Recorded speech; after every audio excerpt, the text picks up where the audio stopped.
Thank you for having me here today.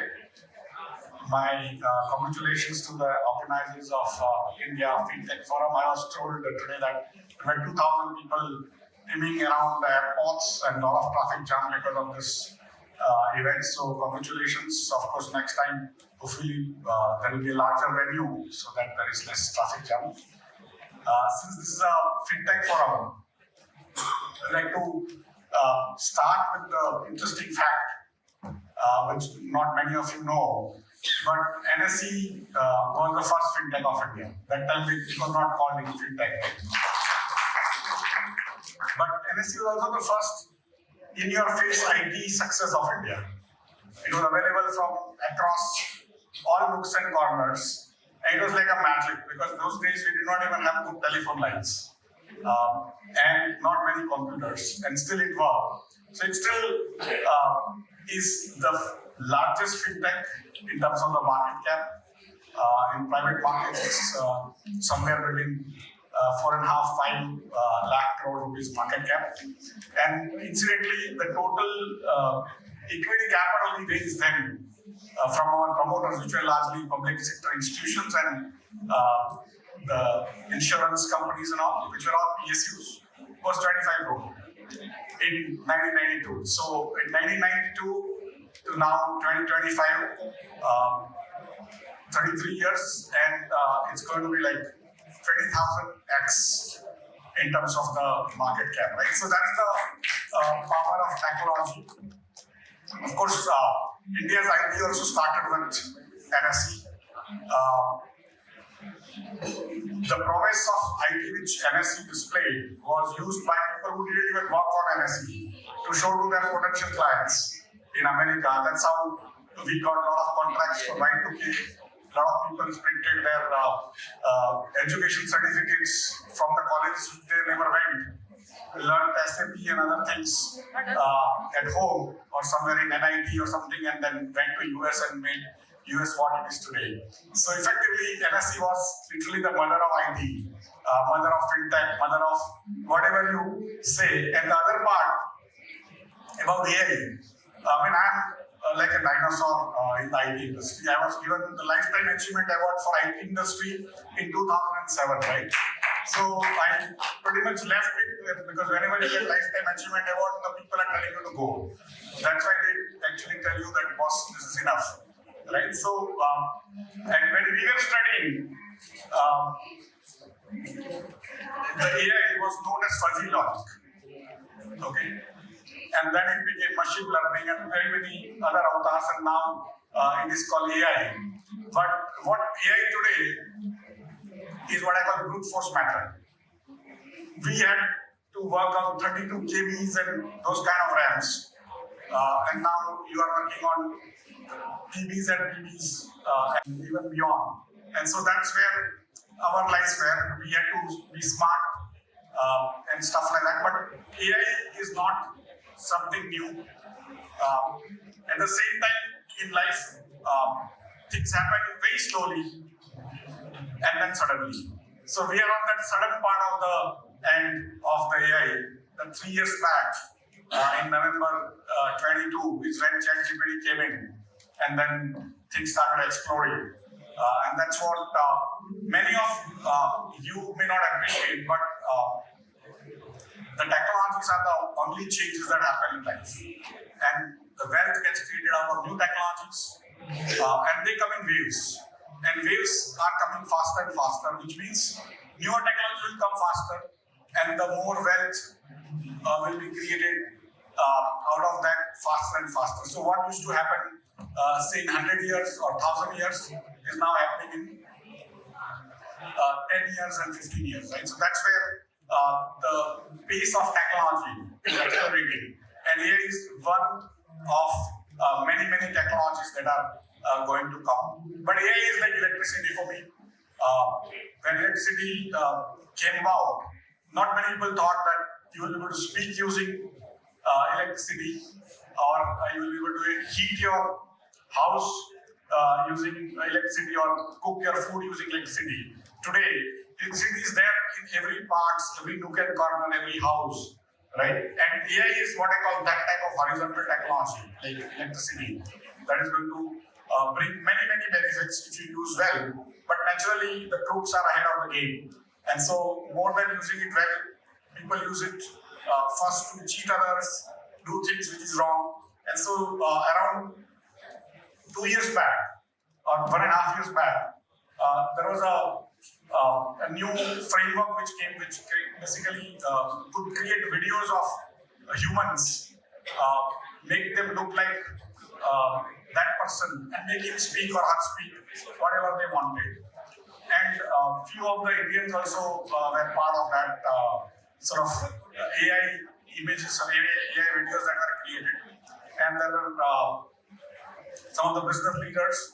But one of the, what I call more lookalike videos, because in the early days of AI video creation. And so my video which somebody created was looking like me and spoke like me with all the pauses which I do and behavior of mine. And so I thought it was a prank because I come from IT and some of my friends have got hold of that type of software. So I took it as a prank and did not bother. It came on Facebook, on Twitter, everywhere. I did not bother at all. And that video was basically a very short video saying that join my WhatsApp group, I'll give you a tip every day. And I thought it was just to tease me because I am not supposed to even trade. So like I'm not giving any tips, right? And every day I go to TV, whoever meets me, I tell them don't believe in tips. And here I was giving sort of a phone number and a WhatsApp group saying you join this and I'll give you a tip every day, right? And so I took it as a prank. After 2-3 days, I went to Delhi and I went to a posh hotel like this. And in a restaurant, there were 4 different industrialists who were themselves very rich. They got up from different corners and said that Ashish bhai, we have joined your WhatsApp group. And I said, boss, which WhatsApp group? And they said, no, you are giving tips. And then I realized that it's actually a nuisance. So I came back, told my colleagues to file a suit in High Court of Mumbai. And High Court of Mumbai understood that this is a very dangerous activity that is going on. And they gave a judgment which was interim, saying within 10 hours, Facebook, which was being used for this kind of purposes, has to take it back, that particular video or any other video which looks like me but we have an objection to. And then that became a guideline for the government of India. They issued a circular on top of that. Then some compromise was reached. But why I'm telling you this is that any new technology that comes will have a positive and negative both. And we need to be very aware that usually the scalability is achieved by crooks faster than the right people, because right people are doing their jobs and crooks are trying to kind of break into those jobs, right? So that is what happens to stock markets all the time. People who want to make money want to go for people with authenticity, and that's where. So for me, that time I was thinking, what is happening? You could create a video of somebody. You could actually create a video of somebody murdering somebody, and that would be taken as a proof in the courts. And so the line between truth and untruth, or truth and not so much truth, is going to be very thin, right? It's going to happen to a person like me who is well known, but it could happen to you. It could happen to your children. It could happen to your neighbors. And that is now, like literally in 1.5 years, it has become so low cost that it can happen to you literally. People can make movies on you at a very low cost, right? And so that's where the differential or the differentiating line between truth and untruth is going to be very thin. And that's why people are, as a corollary or as an outcome of that, people are going to go to trustworthy sources more, because then you know that that place is not going to cheat you, right? And we know Mahabharat story of that there was a guy called Yudhishthir, right? All of us know about Yudhishthir, and he never spoke a lie, right?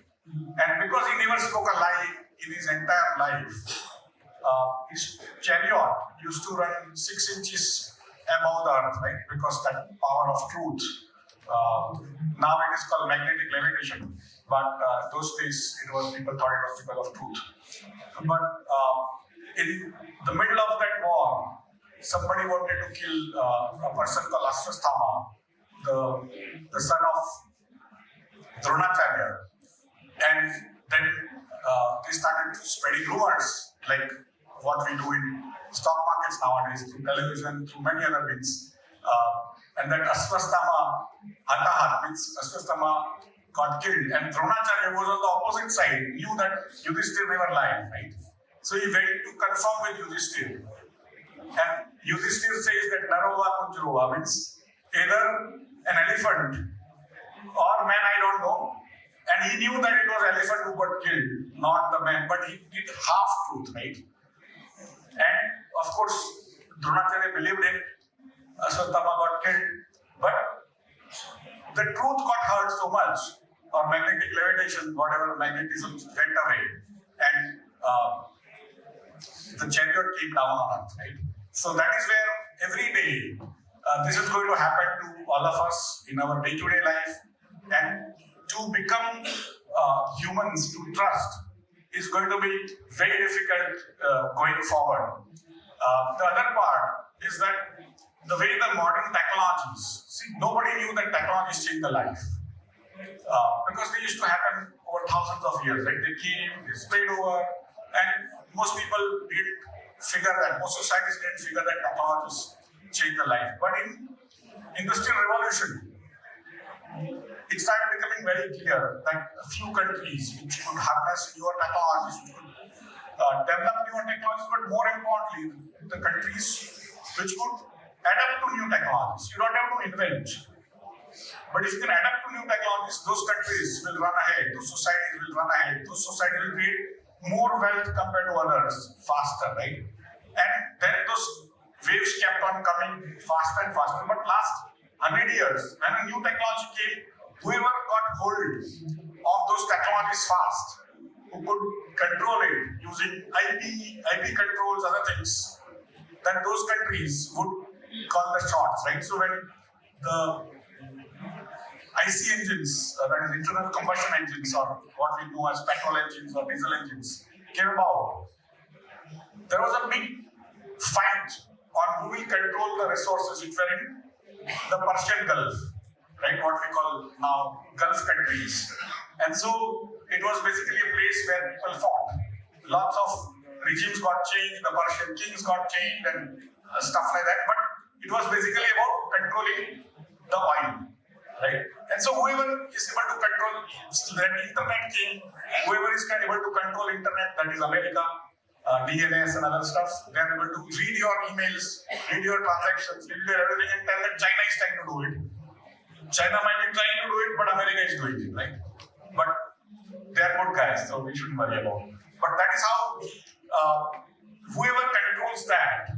And so when AI started kind of blossoming, it was very apparent who will control it. Somebody needs to control it. And America came about saying, we have spent money, and this is now a $1 trillion game. If you don't have $1 trillion, don't come to my casino.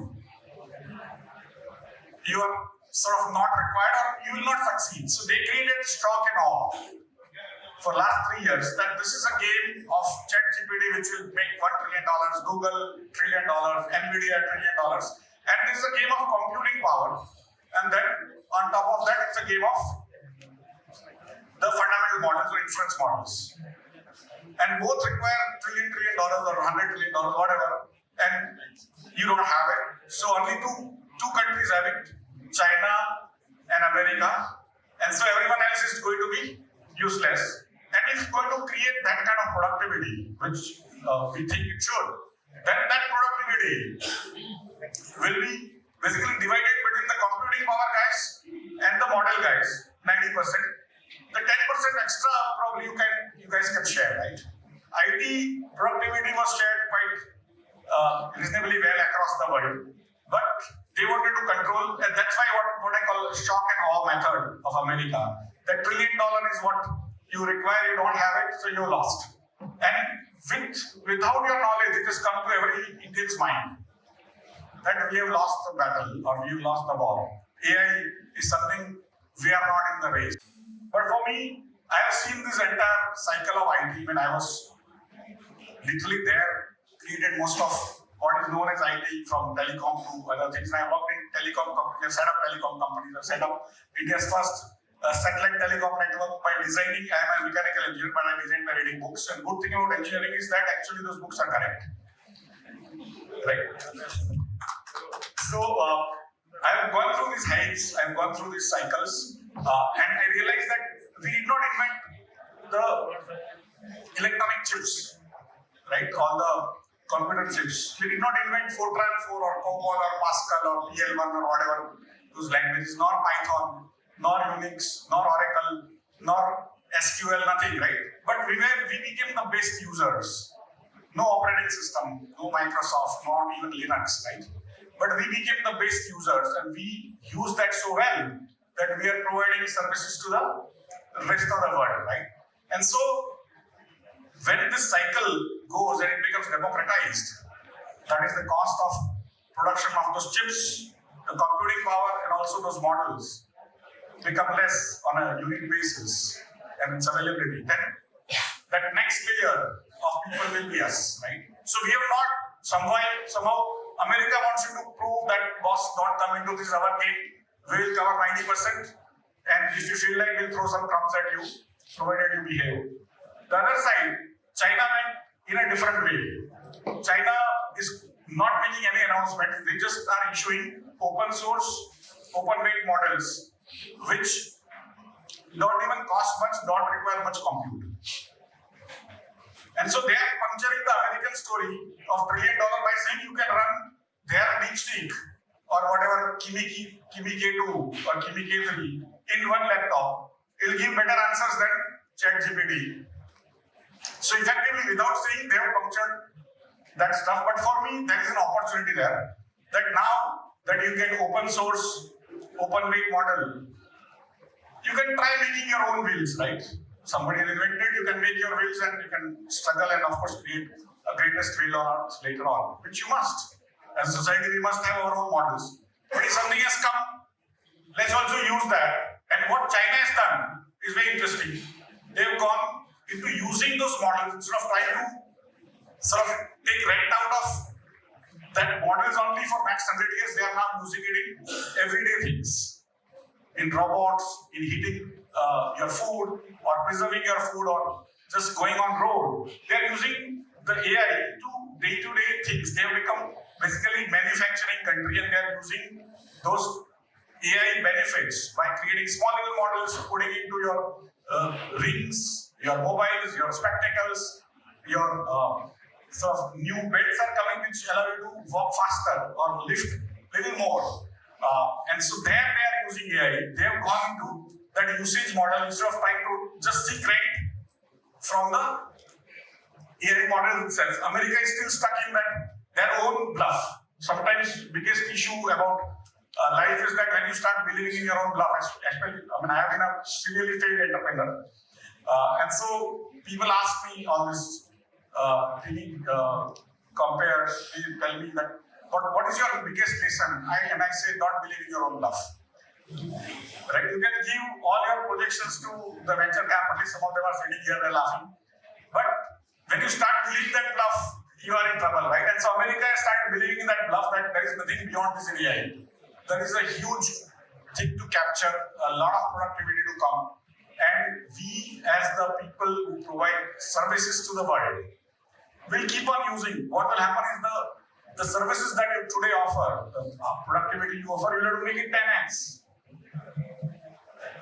Without too much work, because the AI is a tool which will allow you to do that. And so you will get more jobs, not less. Right? And that is where I think India is going to be an eventual winner. Of course, we need to continue to invest in terms of what are other races. Because the races are coming much faster. Earlier they used to come 30, 40, 50, 100 years.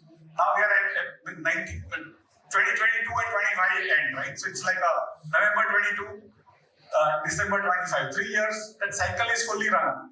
now it's becoming, when November 8, my son is into AI, he has his own vibe coding platform. And so he showed me 1 week before what was cloud cost coming for a particular query was X. After 2 weeks, on November 8, it was similar to that X amount. But Kimi-K2, which was a Chinese model, hosted on American platforms, it was coming down to now 95% cheaper compared to cloud. And that's where I realized that the cost of compute and inference both is coming down by literally a factor of 20 every month now going forward, right? And that's where many of you who are currently trying to make newer businesses start using those models, create them yourself. I've seen some of the advertisements or some of the announcements, even by some of my brokers who have started sort of advertising that they have their own AI models and stuff like that for investing in stock markets or trading in stock markets and all. So start using it as new tools which are available to you. Of course, use them smartly and things like that. But newer races are going to be run, and we need to start running from now onwards. We missed out the AI bus. That doesn't mean we will not now catch up. We will catch up faster. But the new races being run also will have to start running from now. So when that races start sort of getting fully run, we are there at the top table. I mean, I many times say that why 1,000 years we were subjugated is because we were looking at managing our internal hierarchies of society and not running the technologies. We were the pioneers of the technologies those days, 1,000 years back, 2,000 years back. But when you start looking within and not improve, we were not in the race. We were not even in the stadium where technology race was being run for 1,000 years. Today, when technology race is run, we will have to be at the top table, and that is the onus on the young generation to take up those challenges. And so, which are the newer sort of challenges that are coming up? Of course, drones are some of them, but robotics everywhere. Robotics is going to be the next race, and many of us are software people. We are services people. We are people producing softwares, right? But not connecting it to hardware and all. We have to start learning, going with all the spanners and all to also connect. Use them in manufacturing, use them in day-to-day house, use them in transport and many other things. And that's what is the onus on us. And then, of course, the energy race. Solar has come, wind has come, but now newer nuclear race is being run. And we need to be there too, all of us. And that's what, for me, it's important that all of us, as young people, understand that there are many more such technologies come. They will build on each other.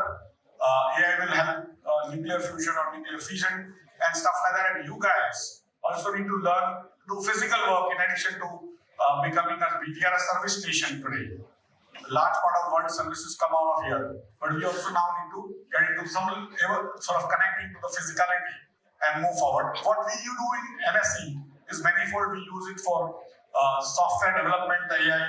We use it for reading all the legal documents that come from all courts across the country and summarizing them.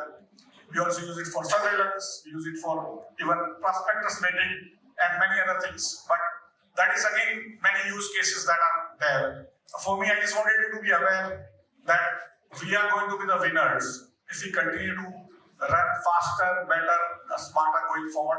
I hope I have given you an idea of what is there. But if we miss out in our arrogance or our fear or our inferiority complex that somehow we are behind, then we'll never win this race. So we need to have that reasonable confidence that we are going to win this race like we have won the IT race. But there is a long way to go for all of us and for this country, because who can learn newer technologies? It is the young people. Who can learn these newer technologies? These people who are technologically adaptive. If you look at Japan, it's old. If you look at China, it's suddenly old because of one-child policy. In next 50 years, China will have half the number of people India has. Today we are both the same number. I was in South Korea last month speaking on similar subject. They are going to go down by 50% in their population in next 30-40 years. If you come to our side, India is young, technologically adaptive. We have two next door, both East and West, young countries, large enough, 250 million, both at least, give and take few. But both societies want to look back, right? They want to go back to whatever 1,000 years back society, not adapt to technologies. And so those societies will not come up. And then you go to Africa, it's fighting within. Europe has become old. America is going to become old if Indians don't go. This year, 25, we'll have less number of people in America than they had 24. Right? And young people come from other places where opportunities are. India is lucky to have more and more young people coming. We are going to remain young for next 30, 40, 50 years. And that is the place that you are young, technology oriented, start taking the baton and run with it. Thank you very much.